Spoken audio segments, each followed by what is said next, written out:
Price Lord. இயேசு கிறிஸ்துவ நாமத்துக்கு ஸ்தோத்திரம் உண்டாவதாக. இந்த நாளுக்கான தேவ வார்த்தை நம்ம சங்கீதம் 86:6 சொல்லுங்க பாருங்கள். கர்த்தாவே, என் ஜெபத்திற்கும் செவி கொடுத்து என் விண்ணப்பங்களின் சத்தத்தை கவனியும். நாம் கூட தேவன் பாதத்தில் நம்ம கேட்குறோம் இந்த காலை வேளையில், தேவனே என் ஜெபத்திற்கு பதில் கொடுங்கப்பா அப்படின்னு சொல்லி நம்ம தேவைகளெல்லாம், உங்கள் தேவைகளெல்லாம் தேவன் பாதத்தில் நீங்கள் ஒப்பு கொடுக்குறீங்க. அதே போல் தாவீது கூட விண்ணப்பம் பண்ணினார். அவர் தாவீதுக்கு உதவி வேணும், என சத்துருகளிலிருந்து விடுதலை வேணும் அப்படின்னு சொல்லி உதவிக்காக அவர் விண்ணப்பம் பண்ணுகிறார். கர்த்தர் அவர் ஜெபத்தை கேட்குறார், அவருக்கு பதில் கொடுக்குறவராக இருக்கிறார். அவர் சொல்கிறார் பாருங்கள், அவர் தாவீது எப்படி ஜெபிக்கிறார் அப்படின்னு சொல்லி நம்ம இந்த 12வது அதிகாரத்தை நீங்கள் படித்து பாருங்கள். என தேவனாகிய ஆண்டவரே, உம்மை என் முழு இருதயத்தோடும் துதித்து உமது நாமத்தை என்றென்றுக்குமே மகிமைப்படுத்துவேன். அவர் சொல்கிறார், ஆண்டவரே, நான் முழு இருதயத்தோடு உம்மை துதிக்கிறேன் அப்படின்னு. அன்பான தேவச்சனமே, யார் தேவனை முழு இருதயத்தோடு துதிக்கிறீங்க? எப்படி நீங்கள் ஜெபம் பண்ணுறீங்க? அவிசுவாசமாக இருக்கிறீங்களா, இல்லை விசுவாசத்தோடு ஜெபிக்கிறீங்களா அப்படின்றது கர்த்தர் உங்களை பார்த்து கொண்டு இருக்கிறார். நீங்கள் தேவன் மேலே முழு இருதயத்தோடு ஜெபித்தீங்கன்னா தேவன் உங்களை ஜெபத்தை தள்ளவே மாட்டார். நம்ம பார்க்குறோம் தானியேல், நம்ம பார்க்குறோம் தானியேல் எப்படிங்க ஜெபித்தார் அப்படின்னு சொல்லி நான் பார்க்கும்போது, அந்த ராஜா சிலை செய்தாலும் அதுக்கு நான் வணங்க மாட்டேன் அப்படின்னு ஒரு தேவன் மேலே ஒரு விசுவாசம், ஒரு நம்பிக்கை அவருக்கு இருந்தது. அவரை கொண்டு போய் சிங்க கபில போடும்போது கூட அவர் என்ன பண்ணார்? என் தேவனுக்காக நான் மரித்தாலும் பரவாயில்லை, ஆனாலும் நான் என்ன பண்ணலை, என் வைராகியத்தை நான் விட மாட்டேன், என் தேவன் மேலே இருக்கிற அன்பு நான் விட மாட்டேன், விசுவாசம் எனக்கு இருக்குது, என் தேவன் என்னை விடுவித்தார் என்று அந்த சிங்ககவில போடும்போது கூட மண்கால் போட்டு அவர் ஜெபிக்கும்போது சிங்கத்தை வாய் கட்டினார் அப்படின்னு சொல்லி நம்ம பார்க்குறோம். அன்பான தேவஜனமே, அதே போல் தேவன் மேலே நம்ம நம்பிக்கையோடு இருக்கணும்.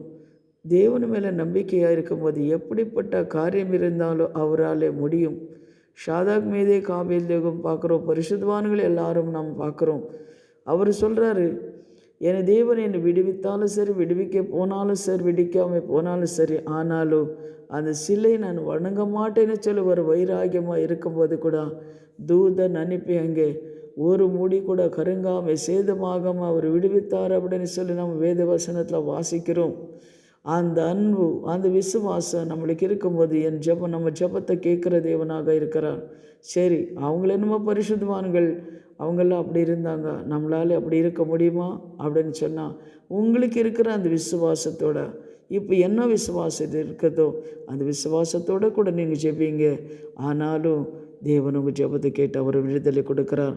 பாருங்கள், அவங்க இன்னொரு வார்த்தை, நம்மளை எங்கிருந்து அவர் தப்பித்திருக்கிறார் பாருங்கள்.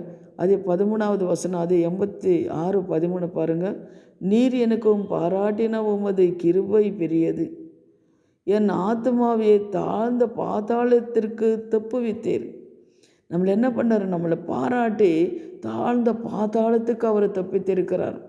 நமக்கு சத்தியம் தெரியாது, தேவன் யாருன்னு தெரியாது, உண்மை எதுன்னு நம்மளுக்கு தெரியாது, எப்படி நாம் இருப்போம்னு நம்மளுக்கு தெரியாது. ஆனாலும் தேவன் நமக்கு என்ன பண்ணியிருக்கோன்னா, மனக்கண்களை திறந்து பாதாளத்துக்கு போகாதபடி நம்ம தப்ப வைக்கிற தேவன் நம்ம இயேசு. அதனாலே ஜனமே, நீங்கள் என்ன பண்ணுங்க, கர்த்தரிடத்தில் ஜெபம் பண்ணும்போது முழு இருதயத்தோடு அவரை தேடும்போது தாழ்ந்த பாதாளத்தில் இருந்து உங்களை என்ன பண்ணுறாரு? தப்பு வைக்கிறவராக இருக்கிறார். அப்போ என்ன பண்ண? 3 காரியம் நம்ம செய்யணும்.